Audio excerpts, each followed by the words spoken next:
Uncle আন্টিরা, আমি বাঁচতে চাই, আমাকে বাঁচান। আমার এই ভিডিওটা আপনারা শেয়ার করে দিবেন, আমাকে সাহায্য করবেন। আমার গলায় ব্যথা, আমার অপারেশন হয়েছিল, আমাকে বিদেশে যেতে হবে।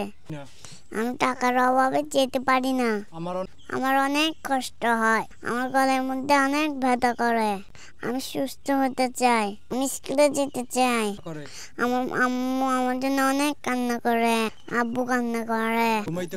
আমি খাইতে পারি না, ঘুমাইতে পারি না।